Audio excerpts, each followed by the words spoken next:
তবে আমাদের সমাজে এক শ্রেণীর মানুষ আছে, আমাদের সমাজে এক শ্রেণীর মানুষ আছে, ওই সমস্ত মানুষরা গলার আওয়াজ উঁচু করে বলে,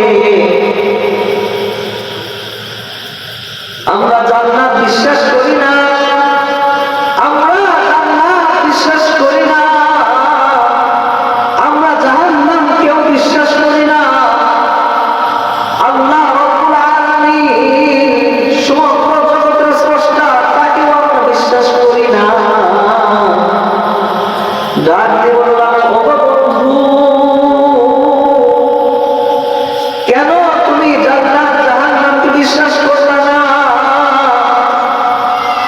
কেন তোমার সৃষ্টিকর্তা আল্লাহকে তুমি বিশ্বাস করলা না? জবাব দিয়ে কয়, যা চোখে দেখি না তা বিশ্বাস করি না। কি বলে? যা চোখে দেখি না তা বিশ্বাস করি না। এরকম এক শ্রেণীর ব্যক্তি আছে না নাই? আওয়াজ করে বলে, আছে না নাই? তারা আমার আল্লাহ রাব্বুল আলামিনকে বিশ্বাস করে না। তাদের থিওরি হলো, যা চোখে দেখি না তা বিশ্বাস করি না। ওই শ্রেণীর ব্যক্তিদেরকে আমরা নাস্তিক হিসেবে চিনি। কি হিসেবে চিনি? নাস্তিক হিসেবে চিনি। দুনিয়ার সমস্ত নাস্তিককে এক জায়গায় করে, সমস্ত নাস্তিককে এক জায়গায় করার পরে বলে,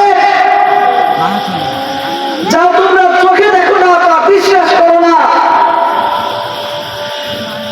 তোমার ভিতরে যে প্রাণ আছে, তোমার ভিতরে যে রূহ আছে, তুমি এই প্রাণকে বিশ্বাস করো কি করো না? বলেন তো, নাস্তিকদের ভিতরে যে প্রাণ আছে তারা বিশ্বাস করে কি করে না? যদি বিশ্বাস করে থাকে তাহলে তাদের যুক্তি অনুযায়ী তাদেরকে প্রশ্ন করে, প্রাণ দেহের মধ্যে যে প্রাণ আছে, রূহ আছে, এই রূহ কি চোখে দেখা যায়? চোখে যদি না দেখা যায়, চোখে না দেখে যদি বিশ্বাস না করা যায়, আপনার দেহের মধ্যে যে প্রাণ আছে এই প্রাণকে আপনি চোখে দেখেন না, তাহলে আপনি বিশ্বাস করলেন কিভাবে? তাহলে বোঝা গেল নাস্তিকদের থিওরি সঠিক নয়। কি নয়? সঠিক নয়। মুসলমান আল্লাহর গোলাম, একটা নয়, দুইটা নয়, এরকম অসংখ্য প্রশ্ন করা যাবে। নাস্তিকদের জবাব দেওয়ার কোনো সুযোগ থাকবে না, চান্স থাকবে না। নাস্তিকদেরকে আবার প্রশ্ন করেন, ভাইজান আপনার বাবা আছে না নাই? অবশ্যই নাস্তিকরা বলবে, হ্যাঁ আমার একজন বাবা আছে। নাস্তিকের ডাকতে বলেন, ভাইজান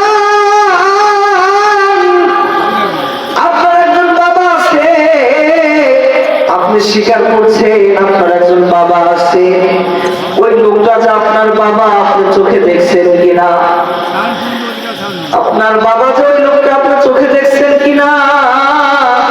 যদি চোখে না দেখে থাকেন, ওই লোকটা আপনার বাবা, এটা নির্দিষ্ট হলো কিভাবে? আপনাদের থিওরি হলো, যা চোখে দেখেন না তা বিশ্বাস করেন না। ওই লোকটাই যে আপনার বাবা, আপনি তো এটা চোখে দেখেন নাই, তাহলে আপনার বাবা নির্দিষ্ট কোনো ব্যক্তি হতে পারে না। আপনার বাবা অনির্দিষ্ট ব্যক্তি। যাদের বাবা নির্দিষ্ট হয় না, যাদের বাবা নির্দিষ্ট হয় না, তাদেরকে আমরা জারজ সন্তান হিসেবে চিনি। কথা বলেন ঠিক কিনা? মুসলমান আল্লাহর গোলাম, বাংলাদেশের একজন কুখ্যাত নাস্তিক, যার নাম ছিল তাসলিমা নাসরিন, নাম শুনেছেন কিনা? এই তাসলিমা নাসরিন কয়, আমার পেটের মধ্যে কয়জন পুরুষের সন্তান থাকবে সেটা একান্তই আমার ব্যাপার। বন্ধুরে, আমাদের দেশে কুকুরে কিন্তু বাচ্চা দেয়, 5টা 7টা পর্যন্ত বাচ্চা দেয়। এই কুকুরের বাচ্চাগুলোকে যদি বলা হয় তোমার বাবাকে, বাবা কিন্তু নির্দিষ্ট নয়, অনির্দিষ্ট। ঠিক তেমনই ভাবে এই বাংলার জমিনে যারা নিজেদেরকে কুখ্যাত নাস্তিক তসলিমা নাসরিনের সন্তান দাবি করে, এই বাংলার জমিনে যারা নিজেদেরকে তসলিমা নাসরিনের সন্তান বলে পরিচয় দেয়, ওই কুকুরের বাচ্চাগুলোর মতো তাদের কোনো নির্দিষ্ট কোনো বাবা নাই। আর যাদের নির্দিষ্ট বাবা নাই তারা সুসন্তান হতে পারে না, তারা হচ্ছে কুসন্তান। কি সন্তান? তারা কুসন্তান, যাওয়ার সন্তান।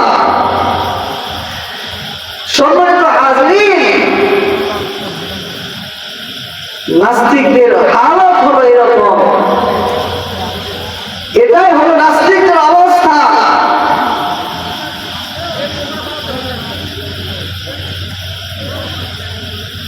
আর এই নাস্তিকরা থিওরি দিয়ে বলে, যুক্তি দিয়ে বলে, যা চোখে দেখি না তা বিশ্বাস করি না। সম্মানিত হাজিরিন,